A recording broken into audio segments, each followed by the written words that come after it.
नमस्कार विद्यार्थी मित्रांनो, आज आपण प्रकरण 3 भारतातील ताम्रपाषाण युगीन गाव वसाहती या प्रकरणाला आज सुरुवात करणार आहोत. मागच्या दुसऱ्या प्रकरणामध्ये आपण बघितलं की भारतातील आद्य नगरे कशा प्रकारची होती.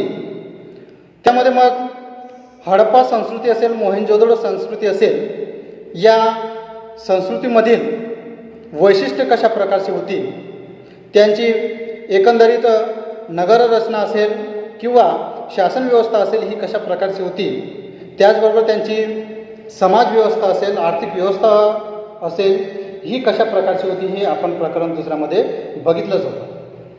म्हणजे ह्या ज्या काही संस्कृत्या होत्या या संस्कृत्याच्या एकूण अभ्यास आपण मागच्या प्रकरणामध्ये केलेलाच होता. प्रत्येक संस्कृतीचे एक वेगवेगळं असं वैशिष्ट्य असतं आणि प्रत्येक काळामध्ये या संस्कृतीमध्ये आपल्याला बदल दिसून येतो. ज्याप्रमाणे आज आपण बघितलं की जी काही आपल्या महाराष्ट्राची संस्कृती असेल ती संस्कृती गुजरातमध्ये नसेल, गुजरातमधली संस्कृती मध्य प्रदेशमध्ये नसेल, म्हणजे अशा वेगवेगळ्या राज्याची एक वेगवेगळी संस्कृती असते. त्याचप्रमाणे ह्या नवश्म युगीन काळामध्ये सुद्धा अशा वेगवेगळ्या संस्कृती होत्या आणि त्या वेगवेगळ्या संस्कृतीचा आपण अभ्यास केला. मग त्याच्यामध्ये आपण बघितलं होतं की हडप्पा संस्कृती असेल, मोहेंजोदडो असेल, कालीबंगन असेल, लोथर असेल, धोलावीरा असेल किंवा राखीगढी असेल, ह्या ज्या काही संस्कृत्या होत्या या संस्कृतीमधील लोक कशा प्रकारचे होते, त्यांची व्यापार कशा प्रकारचा होता, त्यांची नगररचना कशा प्रकारची होती याचा अभ्यास केलेला आहे. आज आपण एका नवीन प्रकरणाला सुरुवात करणार आहोत. त्या प्रकरणाचं नाव आहे भारतातील ताम्रपाषाण युगीन गाव वसाहती. आता तुम्हाला नेमकं ताम्रपाषाण युग म्हणजे काय,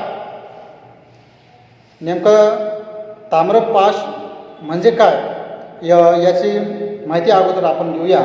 तर ताम्रपाषाण युग हा मानवी सांस्कृतिक इतिहासात नवाश्म युगानंतर आलेला सांस्कृतिक कालखंड होय आणि आपल्याला या नावावरनं कळतं की ताम्र म्हणजे तांब्याचा शोध लागून त्याचा वापर सुरू झाला, त्यालाच आपण ताम्र असं म्हणत असतो.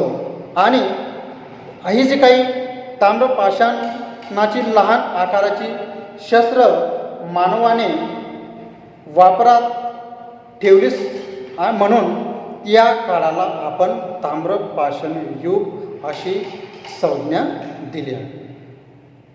नीट लक्ष घ्या की ताम्रपाषाण युग म्हणजे काय, की ज्या काळामध्ये तांब्याच्या भांड्यांचा वापर केला गेला त्या काळाला आपण ताम्रपाषाण युग असे म्हणतो.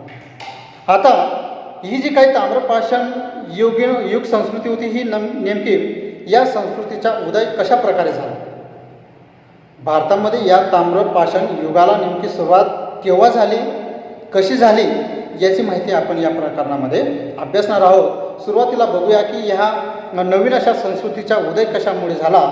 तर आपण प्रकरण दुसऱ्यामध्ये बघितलं होतं की हडप्पा संस्कृतीचा ऱ्हास झाला होता. ज्या नैसर्गिक कारणांमुळे ही जी काही हडप्पा संस्कृती होती ही हडप्पा संस्कृती नष्ट व्हायला लागली होती. म्हणून हडप्पा संस्कृतीतील लोकांचं काय झालं, दुसरीकडे स्थलांतर झालं. नीट लक्ष घ्या की जे काही दुसऱ्या प्रकरणामध्ये आपण शेवटचा मुद्दा बघितला होता की हडप्पा संस्कृतीचा ऱ्हास कोणत्या कारणांमुळे झाला. मग त्याच्यामुळे आपण बघितलं होतं की शेतीची जी काही पोत होती, शेतीची जी काही माती होती ती खारट झालेली होती आणि त्यामुळे काय झालं होतं की शेतीमध्ये पाहिजे तसं उत्पादन मिळत नव्हतं. वेगवेगळ्या अशा नैसर्गिक आपत्तींना त्या लोकांना सामोरं जावं लागत होतं. म्हणून तेथील जे काही लोक होती ही लोक दुसरीकडे स्थलांतर व्हायला लागले होते. आता ते बघा, नैसर्गिक आपत्तींमुळे उत्तर हडप्पा संस्कृतीतील लोकांना स्थलांतर करावे लागले आणि हे लोक ज्या ठिकाणी गेले, ज्या संस्थानिकात गेले त्या ठिकाणी ते मिसळून गेले. म्हणजे ज्या संस्कृतीमध्ये ते हडप्पा संस्कृतीत लोक गेले त्या संस्कृतीत त्यांनी जुळवून घेतलं.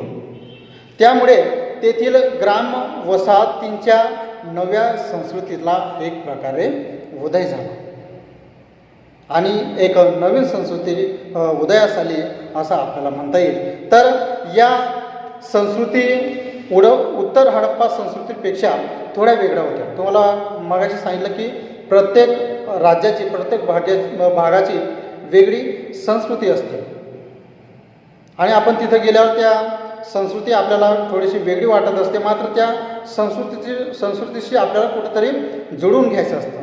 म्हणून हे जे काही उत्तर हडप्पा संस्कृतीतील लोक होते हे दुसरीकडे ज्यावेळेस स्थलांतर त्यांचं झालं त्यावेळेस त्यांनी त्या संस्कृतीशी एक प्रकारे जुळवून घेतलं. ही संस्कृती थोडीफार वेगळी होती तरी त्यांनी या संस्कृतीशी जुळवून घेतलं होतं. त्यांची जी काही घर बांधणी होती, नगर रचना होती, भांड्यांवरील नक्षी यामध्ये बदल होता. दफनस्थळात सापडलेल्या अस्थिकुंभावर चंद्र, सूर्य, हरिण, मासे, मोर यांची चित्र आहेत. मोरांच्या पोटात मृताचे शरीर दाखवले गेलेलं आहे. म्हणजे अशी एक प्रकारे भिन्न संस्कृतीमध्ये हे हडप्पा संस्कृतीचे लोक जाऊन पोचले होते. आता नेमकी ही जी काही ताम्रपाषाण संस्कृती होती ही संस्कृती कोणकोणत्या ठिकाणी आढळून आली त्याची माहिती आपण घेऊया. तर सुरुवातीला आपल्याला सांगता येईल की आहार किंवा बनास जी काही संस्कृती होती ही संस्कृती नेमकी कुठं वसली होती, त्यांची प्रमुख ठिकाणं कोणत्या ठिकाणी होती आणि त्याची नेमकी वैशिष्ट्य काय होती याची माहिती घेऊया. सुरुवातीला आपण आहार किंवा बनास संस्कृतीचा अभ्यास करूया. तर ही संस्कृती राजस्थानच्या मेवाड प्रदेशात उदयपूर जवळ इसवी सन पूर्व 4000 वर्षापूर्वी ही संस्कृती वसली होती. कोणत्या ठिकाणी? राजस्थानाच्या मेवाड प्रदेशामध्ये, जे उदयपूर जवळ ही संस्कृती जवळजवळ 400 वर्ष पूर्वी ही संस्कृती त्या ठिकाणी वसली होती. आणि याची जी प्रमुख ठिकाणं होती ती म्हणजे बालाथाल, गिलुंड, बनास नदीच्या काठी ही यांच्या संस्कृतीची ठिकाणं होती. याची वैशिष्ट्य जर आपण बघितली तर बालाथल येथे मातीच्या भांड्यांचे उत्पादन मोठ्या प्रमाणात होत होतं. इतर वसाहतींना ते पुरवठासुद्धा करत होते. म्हणजे त्यांच्याजवळ मातीच्या भांड्यांचे एवढं मोठं उत्पादन होतं की ते दुसऱ्या ठिकाणी ही जी काही मातीची भांडी होती ही मातीच्या भांडीचा पुरवठा ते करत होते. मातीचे बैल, शंखाच्या वस्तू, दगडी पाती, चिन्या, तांब्यांची हत्यारे बनवणे हा त्या संस्कृतीचा एक प्रकारे व्यवसाय होता. तेथील लोकांचा व्यवसाय होता. घरे त्यांची पक्या विटांची होती. हडप्पा लोकांप्रमाणे बालाथल नगराला तटबंदी होती. म्हणजे एक प्रकारे हडप्पा संस्कृतीमध्ये आपण बघितलं की त्यांची नगर रचना जी होती ती त्यांची जी काही घरं होती ही घरं तटबंदीयुक्त होती. त्याचप्रमाणे ही जी काही बनास संस्कृती होती या संस्कृतीमध्ये सुद्धा यांची जी काही बालाथाल नगराला घरं होती ही तटबंदीयुक्त होती. राजस्थानमधील खेत्री येथील तांब्याच्या खाणींमधून तांबे मिळवत होते. तांबे शुद्ध करण्याचे ज्ञान ह्या लोकांना होते आणि म्हणून ही एक वेगळ्या प्रकारची संस्कृती मानली जात असते. त्याच्यानंतर दुसरी संस्कृती होती ती म्हणजे गणेश्वर जोधपुरा संस्कृती. आता ही जी काही संस्कृती होती ही कुठं वसली होती तर राजस्थानमधील खेत्रीचा जो काही परिसर होता या परिसरामध्ये ही संस्कृती वसलेली होती. आणि याच्या प्रमुख ठिकाण होतं ते म्हणजे खेत्री. राजस्थानमध्ये जे काही खेत्री परिसर होता या परिसरामध्ये ही संस्कृती वसलेली होती. याची वैशिष्ट्य जर आपण बघितली तर खेत्री येथील तांब्याच्या खाणीच्या परिसरात ही संस्कृती वसली होती. हडप्पा संस्कृतीच्या लोकांना तांब्याचा पुरवठा करीत होती. म्हणजे या संस्कृतीमध्ये आपण जर बघितलं की तांब्याचा अधिक वापर केलेला दिसून येतोय.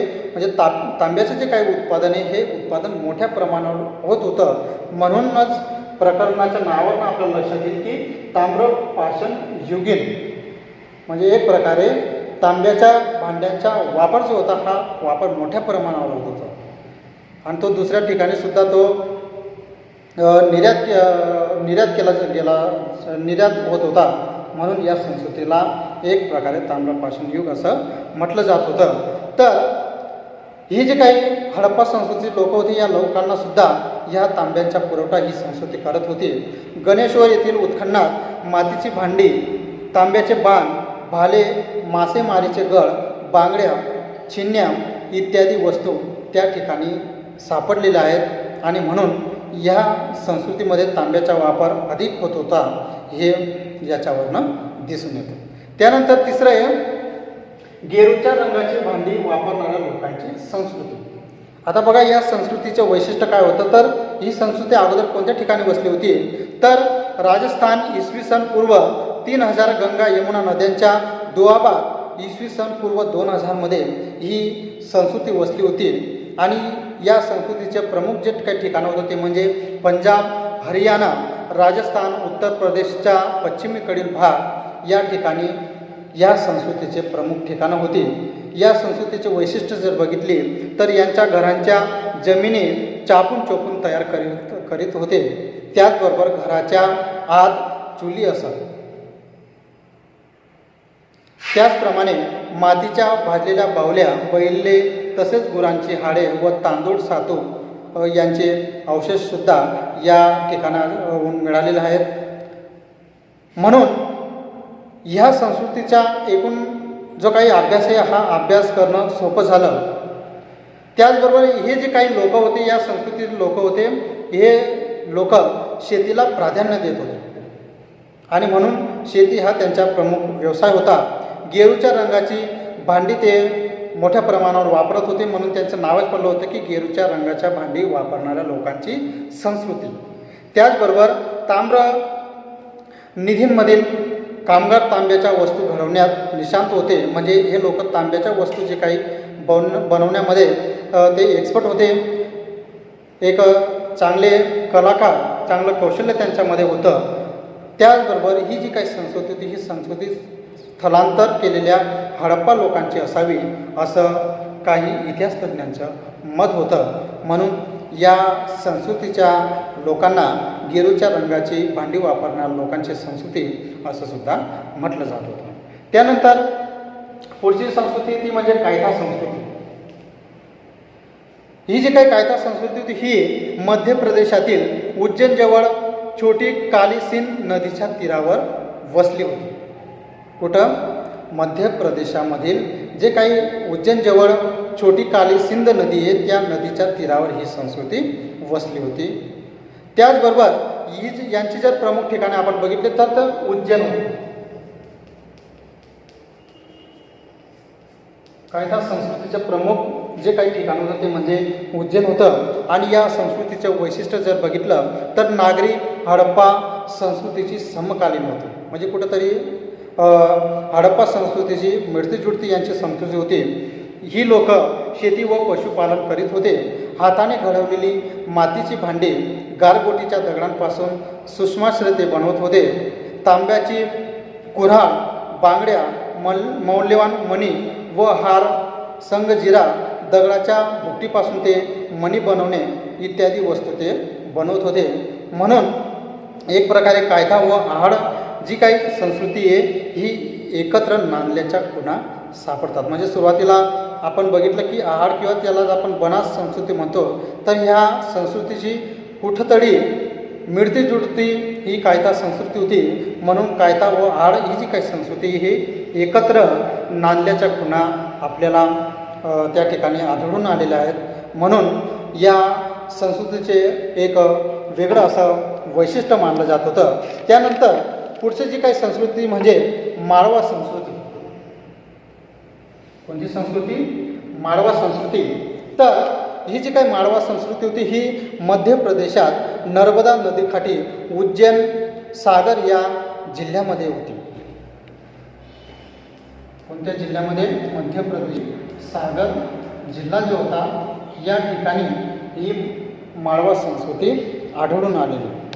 त्याचबरोबर यांचं जे काही प्रमुख ठिकाण होतं ते म्हणजे नाव, डाटोली, नागदा आणि एरम हे त्यांचं प्रमुख ठिकाण होतं. आणि या संस्कृतीचं वैशिष्ट्य म्हणजे इसवी सन पूर्व 1800 ते 1200 या कालखंडात अस्तित्व या संस्कृतीचं दिसून आलेलं होतं. एरन असेल, नागदा असेल येथील गाव वसाहती ह्या तटबंदीयुक्त होत्या. तर अशा प्रकारे आपल्याला ही माळवा संस्कृती सांगता येईल. त्याचप्रमाणे शेवटची जी काही संस्कृती ती म्हणजे गुजरातमधील संस्कृती. आता ही संस्कृती कुठं होती तर कच्छ असेल, सौराष्ट्र असेल किंवा उत्तर गुजरात होते, या ठिकाणी ही संस्कृती वसलेली होती. आपल्या सगळ्यांनाच माहीत असेल की आपल्या जवळ असलेलं जे काही गुजरात राज्य आहे त्याच्यामध्ये कच्छ असेल, सौराष्ट्र असेल आणि उत्तर गुजरात होतं. या ठिकाणी ही संस्कृती होती. ह्या संस्कृतीचे प्रमुख जे ठिकाण होतं ते म्हणजे कच्छ आणि सौराष्ट्र. कच्छ आणि सौराष्ट्र हे या संस्कृतीचं प्रमुख ठिकाण होतं. त्याचबरोबर या संस्कृतीचं वैशिष्ट्य जर बघितलं तर पूर्व हडप्पा नागरी व उत्तर हडप्पा यांच्या कालखंडाशी मिळता जुळता हा कालखंड होता. म्हणजे एक प्रकारे पूर्व हडप्पा आणि नागरी हडप्पा, उत्तर हडप्पा हे जे काही कालखंड होतं या कालखंडाशी मिळती जुळता हा गुजरातमधील संस्कृतीचा कालखंड आढळून येतो.